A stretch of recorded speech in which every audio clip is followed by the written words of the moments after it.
Good evening friends, કેમ છો? મજામાં ને? જય શ્રી કૃષ્ણ, જય માતાજી, જય દ્વારકાધીશ, જય સ્વામિનારાયણ. તો જો અમે આવી ગયા છીએ ક્યાંય ભાઈ આપણે સ્વામી મંદિરે. અમારા નવસારીમાં છે ને એક જ ફરવાનું સ્થળ છે સારું. મહેમાન આવ્યા હોય ને એટલે અમે અહીંયા લેતા જ આવીએ એમ. અહીંયા પહેલાં લઈ આવવાના, પછી બીજે બધે જવાનું. અને આપણી સાથે પછી કાવ્યાબેન અને આ મોટા બેન, બે જણાને અહીંયા આવ્યા છે તો આપણે ક્યાંક ફરવા તો લઈ જવા પડે ને. એટલે એ લોકોને આપણે સ્વામિનારાયણમાં લાવ્યા છીએ અને ગોંડલથી આવ્યા છે. આમ તો તમે બધા ઓળખી જ ગયા હશો, બરાબર ને? તો ધીમે ધીમે શું હાલે, ફટાફટ હાલવાનું. મંદિરનું કેવું આમ મસ્ત આવે છે. શું ખાવું બેન? સ્વામી ભગવાને ધીરે બોલે. હા, સ્વામીજીએ ધીરે હાલવાનું કીધું છે. તો આ રિષભ આપણે આ સ્વયંભાઈ છે. સ્વયંભાઈ સારું ને? સારું, બહુ સારું કે થોડું થોડું સારું? શરીર પણ બહુ તારું ઉતરી ગયું પણ હમણાં 10 કિલો વજન ઉતર્યો. 10 કિલો ઉતરી ગયો તો હતો કેટલો? 10 કિલો ઉતરી ગયો. મારો વજન 5 કિલો છે. ઓહો હો, રેકોર્ડ તોડી નાખ્યો. બહાર કેટલા કરવાના? સવારે મારી ગાડીમાં હતી, મેં ઓલાને દેખાડ્યું ગેરેજ વાળાને. મેં કીધું આ ગાડી કેમ દબાઈ છે? પછી એણે કીધું તમારે પાછળ કોણ બેઠું છે તો જોવો. કે એકદમ ખોટું. ભાઈ અમારા વિડીયોમાં આવી મજાકું તો ચાલુ જ રહેશે હો. નહીં હોય. હા, જો મેડમ, જો શું છે તમને સારું ને?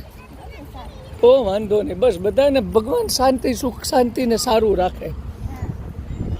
તો તમારે અહીંયા ગોંડલમાં તો બહુ મોટું પ્રખ્યાત મંદિર છે, બહુ મોટું છે કે નહીં?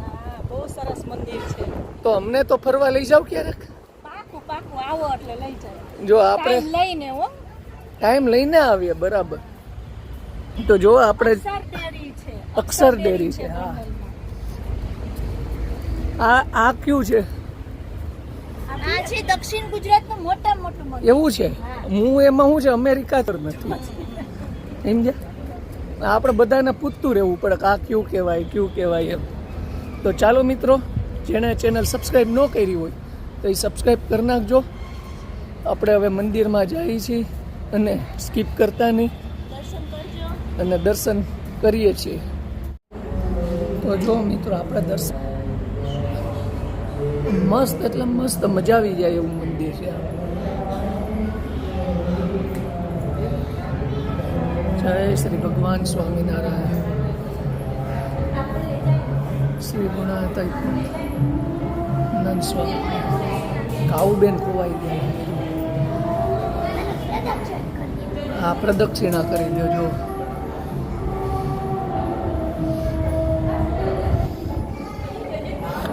જય શ્રી કૃષ્ણ.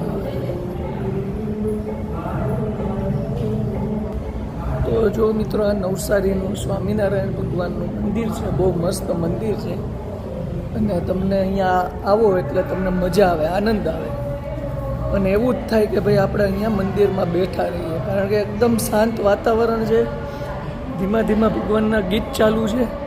એટલે શું છે કે આમ મગજ એકદમ ફ્રેશ થઈ જાય. તો જો મિત્રો, આપણે દર્શન કરી લીધા છે અને અત્યારે થોડીક વાર અહીંયા બેઠા છીએ.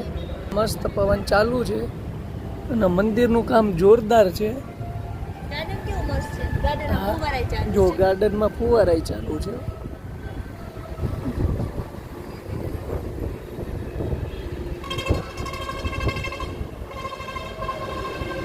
અને ધીમે ધીમે હવે પબ્લિક આવતી જાય છે. બેસવાની બહુ મજા આવે છે અહીંયા. ક્યાં ગયા એ? મંદિર હોવાઈ નથી ગયા ને ક્યાંક મંદિર? હોવાય ન જાય. ઓ ભલે.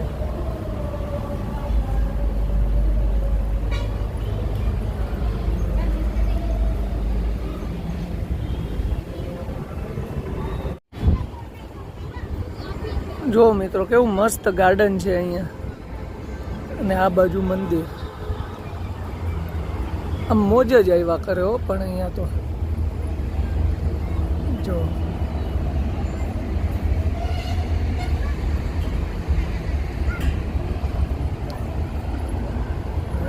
તો ફોટા પાડવામાંથી નવરી નથી થતી. ફોટા પોતપોતાના કામમાં વળગા છે. આનો નીચે હજી મંદિર છે. એવું છે, નીચે છે મંદિર. હાલો જો આયા લખ્યું, હા અભિષેક મંદિર. નીલકંઠવાણીના દર્શન થાય મસ્ત ઠંડુ ઠંડુ હોય. જો અહીંયા ફુવારા છે.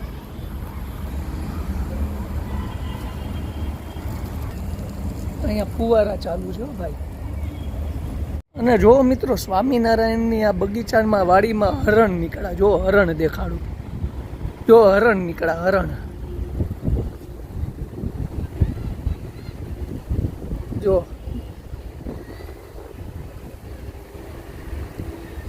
છે ને સ્વામિનારાયણના બગીચાની વાડીમાં હરણ નીકળ્યા છે. જો આપણે છે ને અહીંયા નીલકંઠવર્ણી નીચે મંદિરમાં આવ્યા છીએ અને જો સ્વામીજીના ચિત્રજી છે અહીંયા.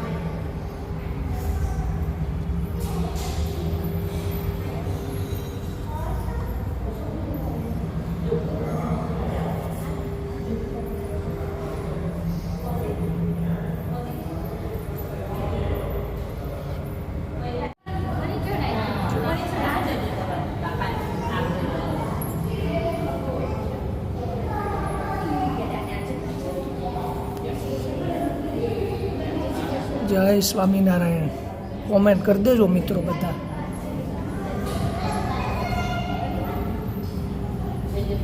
જો મિત્રો અહીંયા સ્વામીજીના નીલકંઠવાણીજીના આપણે દર્શન કર્યા અને હવે હું પરિક્રમા કરું છું. પરિક્રમા કરીને પછી આપણે આગળ વધીએ. તો પરિક્રમા કરીને આપણે બહાર પાછા નીકળ્યા છીએ. તે કરી પરિક્રમા? હા કરીને તો વાંધો નહીં. કરવાની જોઈએ ને અહીંયા છે તો પરિક્રમા કરી છે બરાબર. કેટલી કરી છે? એક. મેં 5 કરી. 5 સારું કહેવાય. 5 પરિક્રમા કરી. સરસ. હું ગમે ત્યાં જાઉં ને એટલે આપણે 5 પરિક્રમા કરીએ. એવું નહીં કે ગમે એ મંદિરમાં એમ. આપણે બધા ભગવાન સરખા છે. વિશ્વાસ હોવો જોઈએ બસ. તે હમણાં ગાર્ડનમાંથી હરણ નીકળાય. હવે નીકળ્યા, હવે એ ગાર્ડનમાંથી હરણ નીકળ્યા. તો પછી તો જો મિત્રો અમે મંદિરેથી ફરીને ઘરે આવી ગયા છીએ અને સાંજ પડી ગઈ છે. રસ્તામાં બહુ ટ્રાફિક હતો એટલે સીધા ઘરે આવતા રહ્યા. અને હવે બધા પોતપોતાનું નાવા ધોવાનું કામ પતાવે છે અને કરે છે. આ શું કરે છે? તો એમાં આગી કેમ ભાગસ? મરચા તળે એ તો સારું. શું સારું? મરચા તળે. જો આ મરચા તળે છે. જો આ મરચા તળ્યા ભીંડા શાક બનાવો. ભીંડા શાક ખાવા લ્યો. હાલો ભીંડાનું શાક ખાવા. આ ભીંડાના શાકમાં કોઈને નોતરાય? હા. હું હા કોઈને ભાવે નહીં. ભાઈનું શાક ભાવે છે કે નહીં મને કહેજો. રોજ ભીંડો ખાઈ ખાઈને મને હાવ છે ને સવાર બપોર કોબી, ભીંડો અને બીજું કયું એક સેવ ટમેટું અને ઘીહોડા, આ 4 સિવાય કાંઈ નથી હોતું આની પાસે. તમે કાલથી લઈ આવતા જાઓ. કોબીનું શાકે કરે ને સંભારોય કરે. હાવ હાવ ધાપા લોચી મૂકોમાં. ધાપા લોજી આજ વખતે તો દેખાડું ફોટો પાડ. કોબીનું શાકે હોય ને સંભારો હોય. આપણને ખબર જ ન પડે કે આમાં શાક કયું ને સંભારો કયું. ગમે ખબર પડે શાક કયું સંભારો કયું. બીજું શું છે? ભાખરી છે, રોટલી છે, રોટલો છે, જે ખાવું હોય. ઓહો, આ તો રોટલો કરવાનો. શેનો રોટલો કરવાનો? જુવારનો. જુવારનો રોટલો આજે મારા માટે બનાવે છે. જુવાર છે ને, જુવારના રોટલા ચાલુ કર્યા છો. રાત્રે પથરીનો પ્રોબ્લેમ છે ને એટલે હમણાં મને આપણે આયુર્વેદિક ડૉક્ટર મળ્યા ને મને કે સાંજે જુવારનો રોટલો ખાતા જાઓ. મેં કીધું સારું, એ કરી, નુકસાન તો કંઈ કરે નહીં.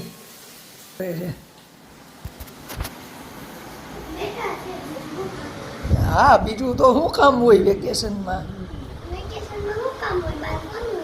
હા. અને દાદા જો. હા, આમ જો એકદમ હાંજ પડી ગઈ છે. સારું બહુ થાય છે, ગરમી એક તો છે ને બહુ થાય છે. બહુ દેવાતું નથી હો, અગન ઝાડા વર્ષે. તો ચાલો મિત્રો, ભીંડાનું શાક ખાવા ને કોબીનો સંભારો ને શાક ખાવા. તો ચાલો મિત્રો, આપણે આ વ્લોગ અહીંયા પૂરો કરીએ છીએ. નેક્સ્ટ વ્લોગમાં પાછા મળજો. બધાને જય શ્રી કૃષ્ણ, જય માતાજી, જય દ્વારકાધીશ, જય સ્વામી.